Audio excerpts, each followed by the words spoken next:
Hello, welcome back to Nostalgia Drive. This is episode 9 of my Sayonara Uta playthrough. The afternoon silence is somehow forbidding.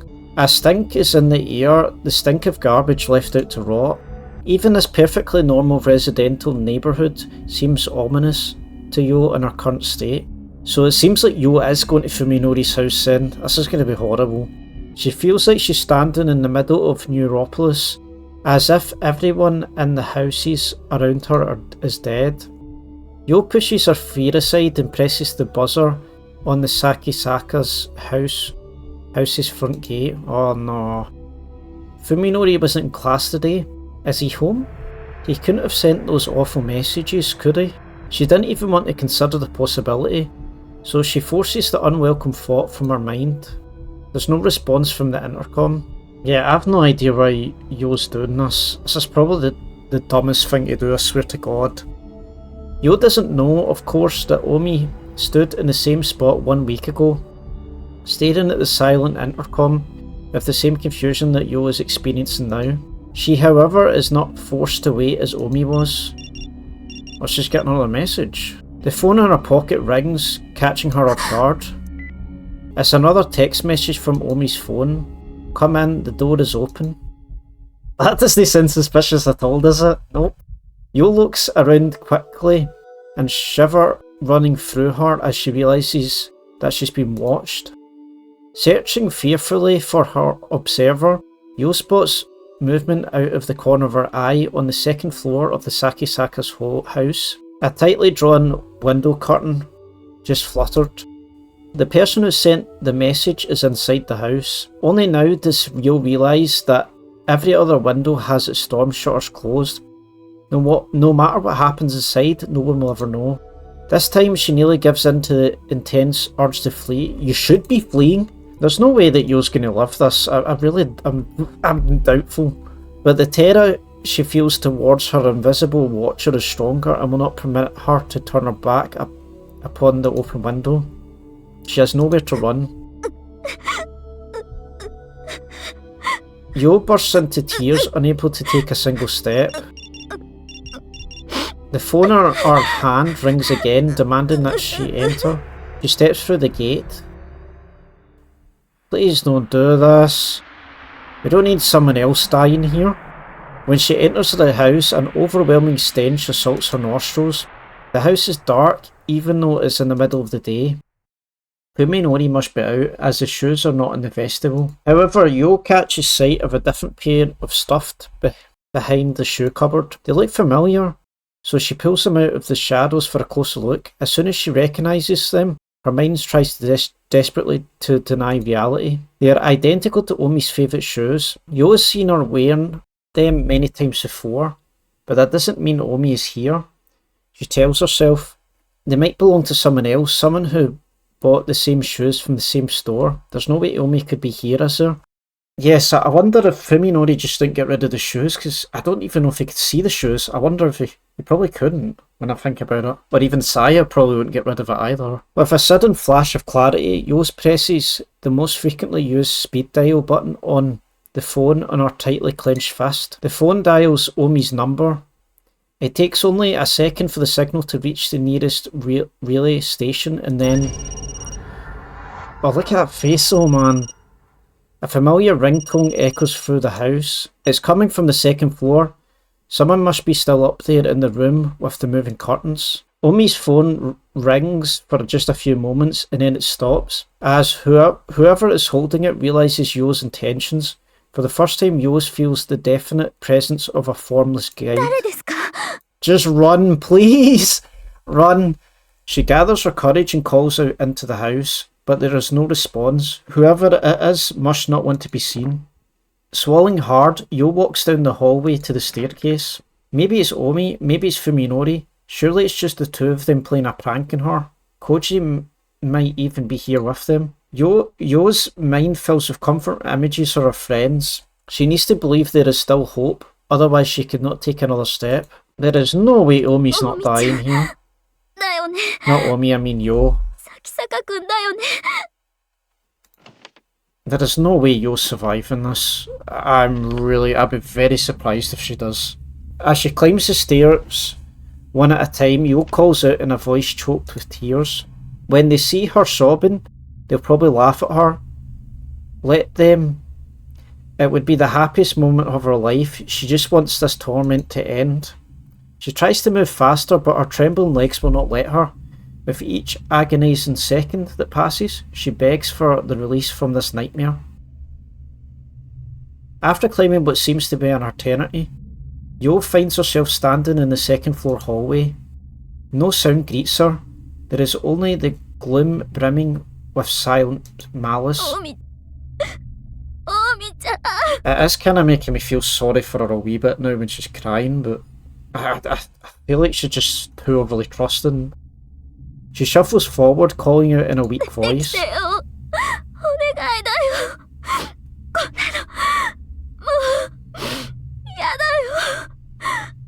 The door in front of her is half open. It must lead to the room that overlooks the front gate. Yo watches helplessly from the corner of her mind as her body, seemingly to move on its own volition, slowly opens the door. Oh, it's going to be the room with tons of colours again. I always feel like this room just looks so mad when it's not like Fuminori's vision of it. The room is empty. The damp, stinking air clings to Yo's skin.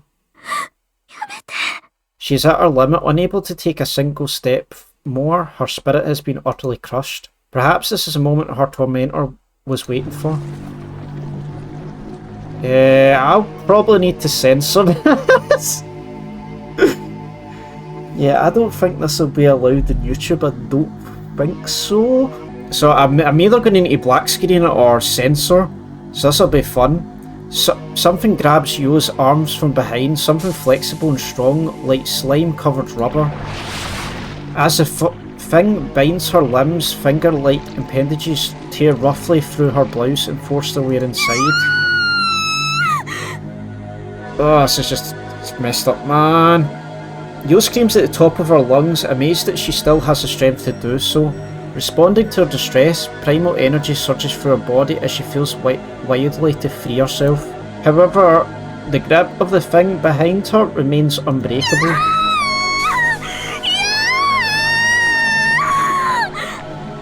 With escape impossible, Yo can only scream louder as something cold and wet slips under her bra and wraps around her breasts. Her ears are filled with the sound of something slimy sliding over her skin. As the lonesome assault continues, the unimaginable terror threatens to drive Yo utterly mad. Her throat is actually raw from screaming, and now she can't even breathe as she struggles desperately against her attacker. There is no way Yo's getting out of this. I'm not convinced. Suddenly the thing pulls away. What? Yo falls to the floor, unable to support herself on her unresponsive legs. Why did she let her go? I don't know why. The creature that grabbed her is still here, lurking in the dark corner of the room. She can feel it watching her, but can't bring herself to turn around. She knows that seeing it will likely destroy the last vestiges of her sanity. From the close by comes the beeps of buttons being pressed. Yo hears a cheerful electric sound, terribly out of place in this room, and sees the phone in her hand blink coldly. A new text message has arrived. She is powerless to stop herself from reading the characters on the screen. You're pretty and your breasts are so big and soft, I bet they're good for attracting males. Now she has her answer. The messages from Omi's phone were sent by that thing that just mauled her breasts. Yo curls up in a tiny sobbing ball, unable to raise her voice or even move. Yeah, she's just went broken already, man. I still don't know what actual Saya looks like really. If she just looks like the... she might look like the same things that Fuminori sees, but I'm not sure. The creature makes a burbling sound. Yo somehow understands that it is laughing at her. That must be how you tempted Fuminori. Oh my god, is she actually doing it out of spite? Because she's not wanting her to mess with Fuminori. That's so horrible. You tried to steal him from me, didn't you, you thief? Oh, Jesus Christ. Something cold seizes Yo's ankles then travels slowly up her leg until it has covered her entire lower body. Some primal female instinct tells her exactly what is going to happen. It's so horrible. Powerless to resist a fate worse than death, she pleads feebly, even though there is no hope that this inhuman creature will be merciful. It's just, why is this so messed up? I thought that we were just at the worst bit the last episode, but this is even worse. I feel like this game just keeps one-upping itself every single time how worse it gets. She hears its bubbling laughter again. The thing is enjoying her sorrow, her despair. You no longer has the strength to resist the monster on top of her. She is only able to shiver in revulsion as the cold slimy thing covers her body. Her sight glows dim as her mind seeks deeper and deeper into a blank swamp-like abyss. A weight pushes against between her legs, but it seems so far away. I won't kill you. Though her mind is now barely functioning, Yo hears a voice whisper to her inside her head. It is a girl's voice, sweet and sinister, with the cruel innocence of a child gleefully plucking the wings from butterflies. Instead, I'll let you share in our happiness. Rejoice. Yo, we'll love you to death. The soft voice is a stark contrast to the unyielding strength that drives unresistible into Yo's core. The pain is sharp and savage, greater than anything she's ever felt before. It should be unbearable, but there is no longer enough left of Yo's mind to recognise it as pain. While she stares blankly at the thing slithering deeper and deeper into her body, an idle thought floats through her fading consciousness. I'll still never be kissed, have I? Oh god, man. Well, I don't know. I don't even know if... I'm assuming Sai is going to kill Yo after this, and she probably is. It's just really messed up, god. It began to snow by the time they pass Utsunomiya on the Tohoku Expressway. In the passenger seat, Fuminori is gazing out at the frosted window in silence. He's been in this trance-like state for almost an hour now. Taking advantage of his inattention, Koji stares unabashedly at Fuminori from the corner of his eye. He still doesn't understand the danger signals that he's been getting from this man. Fuminori has stopped avoiding Koji, and he's even looking at him in the eyes when he talks. So why does he seem even more distant now than he did when he was trying to push his friends away? Fuminori's posture is noticeably relaxed, but his gaze never wanders.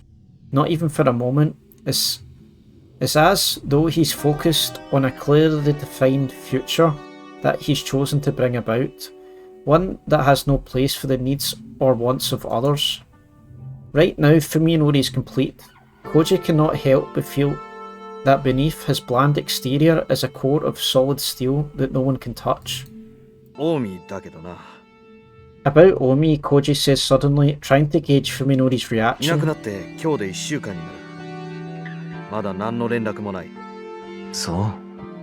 Oh, if it's just like, oh. Fuminori replies curtly, still staring into the distance. Oh, he does answer.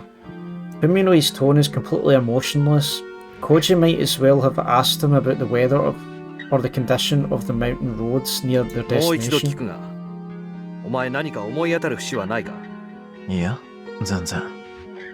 Fuminori answers in exactly the same tone that he used when Koji first questions him following Omi's disappearance. Yeah, I don't think he really does care anymore. Finally, Fuminori shows some emotion. He sounds hurt, like he can't believe Koji could think such a thing.